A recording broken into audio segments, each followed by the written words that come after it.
There are cities in Europe where a single dinner can cost more than 3 nights in a hotel somewhere else on the same continent, and people keep going back, year after year, without a second thought. Today we're walking through the 6 most expensive cities in Europe for travelers. We're not here to scare you away from them, we're here to show you exactly what you're getting into, what your money actually pays for, and what makes these places worth the conversation in the first place. We looked at real 2026 data, hotel prices, restaurant bills, transport costs, attraction fees, the full picture, not the highlights reel. Stay with us until the last city, because the most expensive one on this list is not the one you'd expect, and what it offers in return is genuinely surprising. If this kind of content speaks to you, hit subscribe. We cover cities like this every single week. City 1, Paris, France. Paris never really apologizes for what it costs. It just keeps being Paris, and somehow that's always been enough. A decent centrally located hotel will set you back somewhere around €150 per night, and that is not luxury, that is simply the baseline. During peak summer months, those same rooms can double in price almost overnight, and availability disappears weeks in advance. The city receives over 40 million tourists every year, making it the most visited city on the planet, and the accommodation market reflects that relentlessly. Food is where Paris becomes interesting. A sit-down lunch at a proper bistro for 2 with wine is not a cheap affair, and dinner pushes considerably higher. A coffee and a croissant in the morning, the most Parisian thing you can do, is affordable enough on its own, but the moment you sit down at a terrace table in Saint-Germain, the price climbs simply because of the view and the address. Getting around is one of the more reasonable parts of the experience. The metro is one of the oldest and most extensive in the world, with over 300 stations covering the city in extraordinary detail. A weekly transport pass covers unlimited rides across the central zones and is genuinely one of the best deals the city offers. Museums are where Paris surprises people. The Louvre alone holds over 380,000 works of art. The Musée d'Orsay, the Centre Pompidou, the Rodin Museum entrance fees are real and they add up quickly across a week. One thing worth knowing, the 11th and 15th arrondissements offer significantly lower hotel prices than the more central districts, with the same metro access and a much more local, authentic feel. Paris is expensive, but it rewards those who learn to navigate it rather than simply follow the tourist trail. City 2, Venice, Italy. Venice doesn't just feel expensive. Venice feels like it was designed to extract money from you in the most beautiful way possible, and you're mostly fine with it until the bill arrives. Accommodation in a mid-range hotel is the biggest single cost, and the city's geography makes it impossible to simply stay outside the center and commute in the way you can elsewhere. There is no outside. Venice is an island, and proximity to everything is built into the price. And then there's the entry fee, something that would have seemed absurd in any previous decade. Venice now charges day visitors a small access fee on peak dates, a direct response to the pressure that mass tourism has placed on a city of fewer than 250,000 residents. On the busiest days, the number of tourists entering Venice outnumbers its entire population several times over. Dining operates at a premium that surprises even experienced travelers. A canal-side restaurant charges for the view as much as for the food. The further you walk from the Rialto Bridge and St. Mark's Square, the more honest the prices tend to become. The honest side of all this, Venice is the only city in the world that looks exactly like its photographs, and that is rarer than it sounds. The island of San Giorgio Maggiore, reachable by a short boat ride, offers some of the most extraordinary views of the lagoon with almost none of the crowds. What Venice lacks is the feeling that you are welcome to stay indefinitely. Visit it for what it is, one of the most singular places ever built by human hands, expensive by design, and worth seeing at least once in your life. City 3, London, England. London doesn't feel expensive while you're there. That's the trap. The city is so large, so layered, so endlessly interesting that you spend the whole time distracted, and then you check your bank account on the way to the airport. Hotels in central London start at around £130 to £160 per night for something decent and well located. The city has over 1,500 hotels, yet finding genuine value in a central neighborhood requires planning well in advance.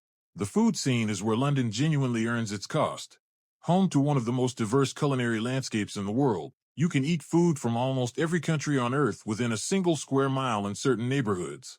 The quality ceiling is extraordinarily high if you know where to look.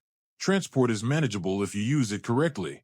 The London Underground is the oldest metro system in the world, opened in 1863, and still carries over 4 million passengers on a typical weekday.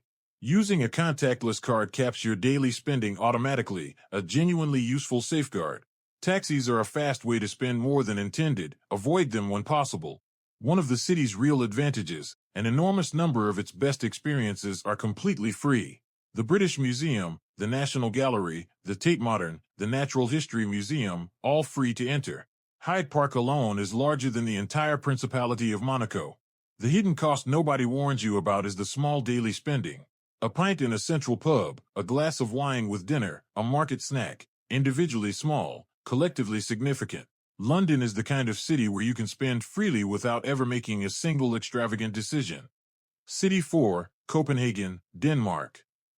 Copenhagen has figured out how to charge premium prices while making everything feel calm, considered, and worth it. It is an impressive trick, and the city pulls it off consistently. Accommodation in a central mid-range hotel runs well over €100 per night, and dining is where Copenhagen earns its reputation for expense most visibly. The city is the birthplace of New Nordic cuisine, a movement that changed how the world thinks about Scandinavian food, shaping prices across the entire dining ecosystem, from Michelin-starred restaurants down to the neighborhood cafe. What makes Copenhagen unusual among expensive cities is that almost nothing feels overpriced in the moment.